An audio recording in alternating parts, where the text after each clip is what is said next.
आज हम लोग इस वीडियो में देखने वाले हैं कि गोल्ड, सिल्वर, कॉपर एक दूसरे से कैसे रिलेटेड होते हैं, कब इनका ट्रेंड अप साइड में हो सकता है, कब डाउन साइड में हो सकता है, गोल्ड, सिल्वर और कॉपर को कब आउट परफॉर्म करता है, ये कॉपर गोल्ड एंड सिल्वर को कब आउट परफॉर्म करता है, ये सब देखेंगे।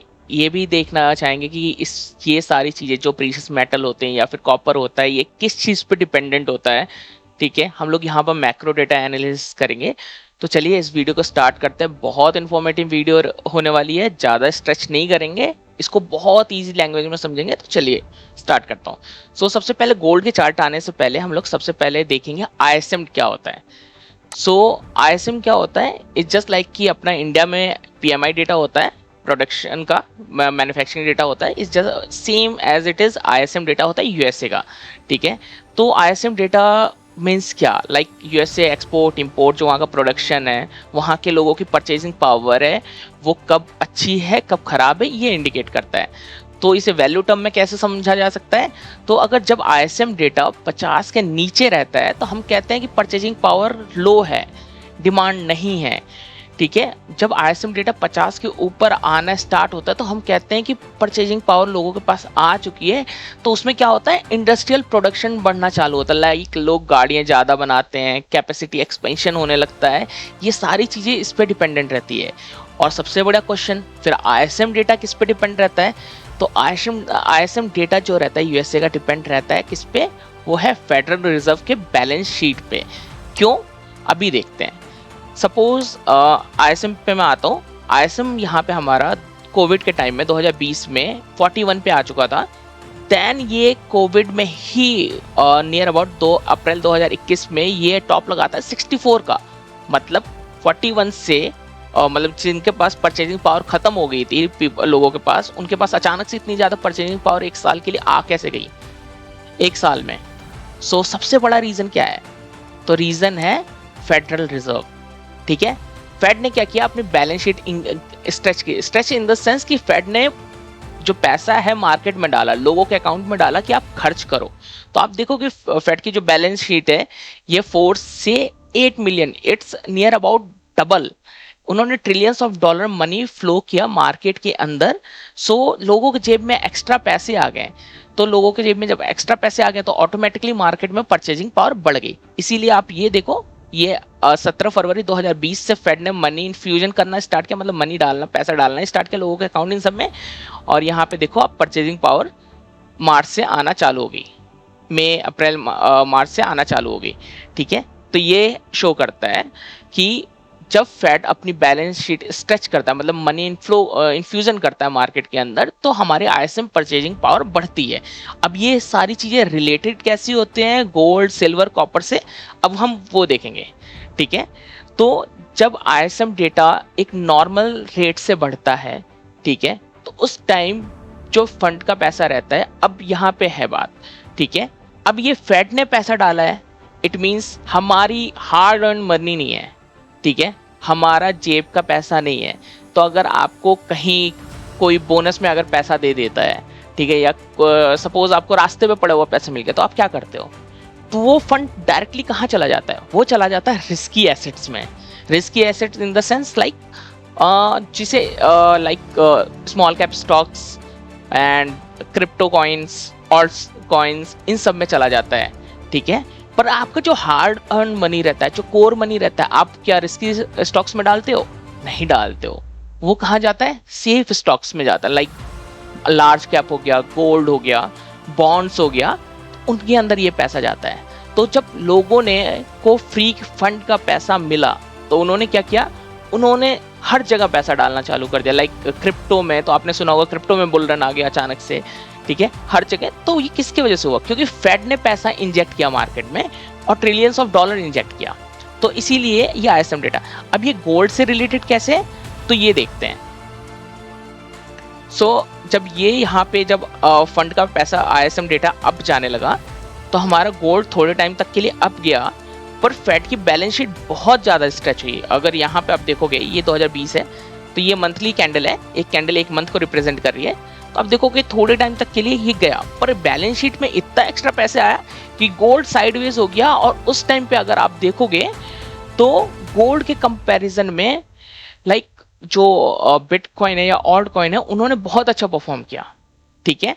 फिर गोल्ड साइडवेज बहुत टाइम तक रहा, पर जब मार्केट में आईएसएम डेटा का पैसा जब मार्केट में आईएसएम डेटा परचेजिंग पावर आई, मतलब लोगों का क्या हुआ, डिमांड बढ़ी, तो जो चीज बन सकती थी वो तो बनना चालू हुई। तो उसमें जब इंडस्ट्रियल डिमांड बढ़ती है तो इंडस्ट्रियल डिमांड को कौन सा हमारा मेटल रिप्रेजेंट करता है, कॉपर, ठीक है।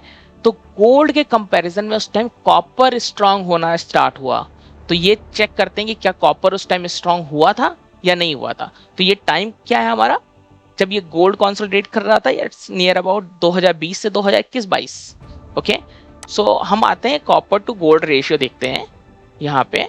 इसको रीलोड कर देता हूं मैं, एंड ये कॉपर गोल्ड सिल्वर है तो हम इसको कॉपर टू गोल्ड कर देते हैं।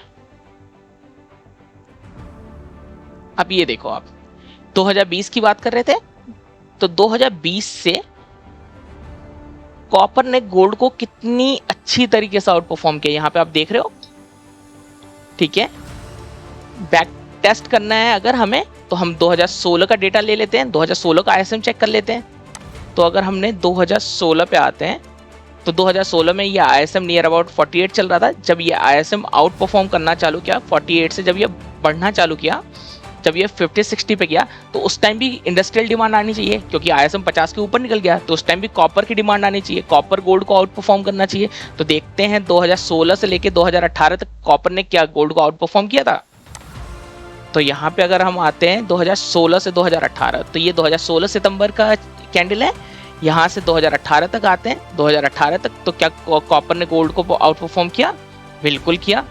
यहाँ पे सेम चीज अभी हम फिर से देखते हैं कि अभी का इंडेक्स क्या चल रहा है।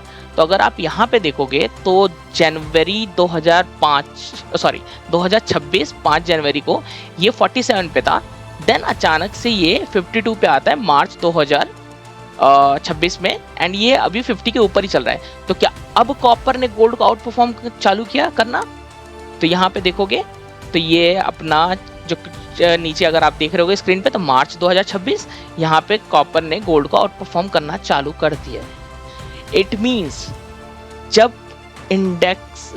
जब आपका आईएसएम डेटा यूएसए का 50 के ऊपर निकलता है, तो हमारा कॉपर जो है वो गोल्ड को आउट परफॉर्म करता है बहुत अच्छे तरीके से। क्यों? क्योंकि इंडस्ट्रियल डिमांड बढ़ती है, और इंडस्ट्रियल डिमांड को रिप्रेजेंट करने वाला मेटल कौन सा होता है, कॉपर होता है।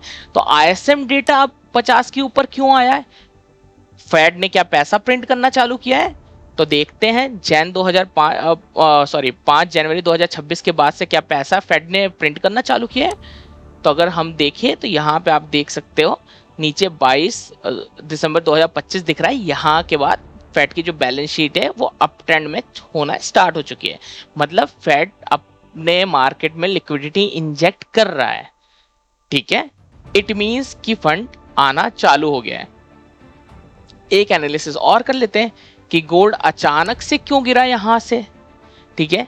तो क्या हमारा जो डेटा है वो फरवरी में, अगर यहाँ पे अगर गोल्ड है तो गोल्ड का टॉप हमारा कब लगा था, हमारे जनवरी में टॉप लग चुका है गोल्ड का नियर अबाउट, और या फिर आप मान सकते हैं फरवरी और मार्च में भी टॉप लगा है। अगर हम इसको डेली फ्रेम में चेंज कर देते हैं, तो यहाँ पे आप देखो तो ये नियर अबाउट फरवरी एंड तक and January and February and तक टॉप लग चुका है, ठीक है। तो अब देखते हैं क्या फरवरी में ही डेटा आया था जो हमारा क्या कहते हैं आईएसएम का, वो 50 के ऊपर चला गया था। तो अगर मैं इसको चेंज कर देता हूँ बार कैंडल में, तो हम देखते हैं ये हमारा जनवरी में 5 जनवरी को जो डेटा आया था वो 47 का था, एंड जो फरवरी का डेटा आया था वो 52 आया था। मतलब जब 52 का डेटा आया तो लोगों को ये समझ में आ गया कि कॉपर की डिमांड आने वाली है, इसीलिए गोल्ड से पैसा एग्जिट होना चालू हो गया, ठीक है। गोल्ड से पैसा निकल के कहाँ गया? क्या हमारा फरवरी से कॉपर स्टार्ट हो गया था परफॉर्म करना, फरवरी मार्च से? तो आप ये देखो 2 मार्च से कॉपर परफॉर्म करना चालू कर दिया है, तो हमारा पैसा सीधे कॉपर मेटल में गया। तो ऐसे होता है मनी रोटेशन। होप ये वीडियो आपको इन्फॉर्मेटिव लगी होगी, ठीक है। इससे रिलेटेड मैं और माइक्रो डेटा आपके सामने लाऊंगा, जिससे आप बहुत अच्छे तरीके से मेटल इंडेक्स को कैसे पहचान सकते हैं, metal index like copper, gold, silver से रिलेटेड कौन से स्टॉक हैं, कौन सी माइनिंग कंपनीज हैं, उनके रिलेटेड हम लोग वीडियो आगे बना सकते हैं। होप ये वीडियो आपको थोड़ा इन्फॉर्मेटिव लगी हो, समझ में आया हो, कोई डाउट हो तो आप कमेंट में लिख दीजिएगा, मैं ट्राई करूँगा उसे रिजॉल्व करने की। थैंक यू सो मच, मिलते हैं चलिए नेक्स्ट वीडियो में।